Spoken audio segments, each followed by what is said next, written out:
What is up, all you filthy gods and goddesses? It's Rabbit. We're back at it. Today we're gonna go over how to buy items, what items to buy, and how that all should look out. So I don't like to waste time. Let's get into it.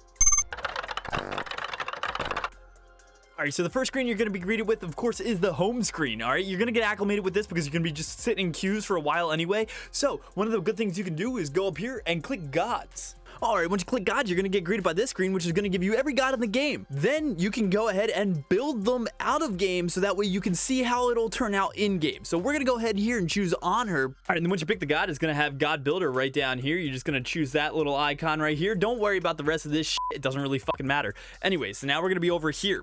Okay, so now we can actually click these little boxes here. This is when you're going to turn into a whore from college, all right? You're just going to try out everything. You want to try a tanky on her? Why not? It's not going to work, but go for it. You want to try an attack speed god? That's pretty cool. How about going for cooldowns? Doesn't really matter. You can just build it out and you can see what you like to do. Once you get into the game, though, things are going to look a little different, all right? So you're going to have all of your items here that have your custom build. If you don't want to go from custom, just click this, hit default. It'll give you everything that has the recommended build. However, the recommended build is always garbage. So go to all items. And once you get to all items, you can see everything is kind of listed down the side here. Don't worry, I get it. It's really confusing at first. It's like listening to a story with someone with a stutter, but you'll eventually get used to it.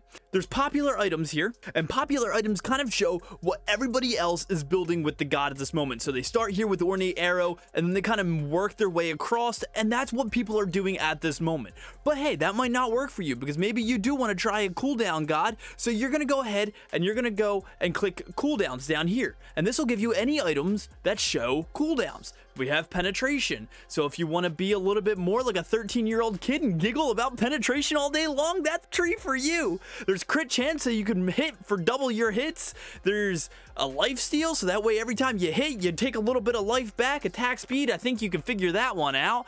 And then we have power, which will just increase your power and how hard you hit. By the end of the game, if you want, you could be hitting like Amber Heard hits Johnny Depp. It doesn't really matter. You build how you want to build, especially in the beginning. Don't worry about the meta. Don't worry about what people are telling you to build. Just build how you want to build. If you want to build a full health by just going down the HP 5 and health tree, do it. Do it. No one's gonna stop you. You might catch a little bit of toxicity, but guess what? You could build the exact meta, play exactly how you're supposed to, and you're still gonna get DMs about how tragic you played that game. It doesn't matter. So just build how you want to build, especially in the beginning. Have fun with it. Again, be experimental. Be that whore from college. Just try everything. See what sticks. For me, I went down movement speed really early because I was like, all right, well, if they can't hit me, then I just run around and win forever. But you got to experiment so that way you can see everything and you can find what playstyle works for you. Couple more things that I want to point out. Right down here we have the box that's going to help you with your items, okay? So it shows you what you have built and what is waiting. Now, they will be flashing if you have enough gold for the next tier.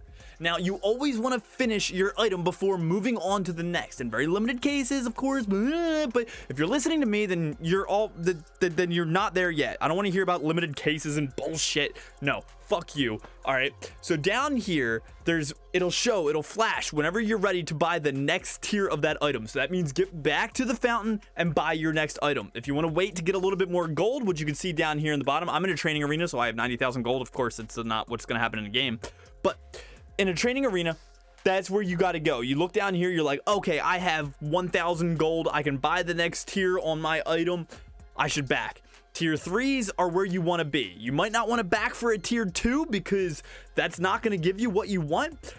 But the tier 3s, you're almost always going to want to back for once you get the gold to do so, especially if it's a stacking item, which I can show you here. Here we notice we have two stacking items. We have Devourer's Gauntlet and we have Soul Eater, okay? That means that they need to be able to get minion kills or god kills in order for those to stack and get even more buffed. Okay, so you want to make sure that you always have these items the moment that you're able to buy them. You can also see over here that your relics will be flashing as well. At level 12, you can get your second relic, which will replace this ward. fragment thing. I forget what it's called. A vision shard. And then you can also get a first relic at level 1. So just make sure that you have everything going here. And if that's only if you're ready to break out of the auto buy and go and experiment a little bit. I just want to kind of finish off by saying this too, that if you do start building a certain kind of build, let's just say you're going for power, you're going for attack speed, you're going for lifesteal, pick 2. Okay, you don't want to have an all, like, you can have an all crit build, but you're going to have a little bit of leftover items, so where you're also going to want a little bit of attack speed, or you're going to want a little bit of lifesteal. You don't really want to do, let's say though, a tanky build and then add in power, because you're going to be really restricting yourself to one category. So try and pick 2 and then run with it, and always take in consideration what you're playing. So if you're playing a hunter, attack speeds are going to be kind of what you want. A little bit of power, a little bit of crit, maybe a little bit of lifesteal going on there. With guardians and warriors, you're going to want to be a little bit more tanky. You're going to want to build those defensive items. So that's pretty much all I have to say about buying items and what you should be building. I'll go in a little bit more about all the different gods in my next video that I'll be coming out hopefully next month, and it'll break down the differences in all the gods, so that way you guys can figure out what you want to play and how it all works out a little bit more in your favor. And until next time, VER VVX, you know what's up.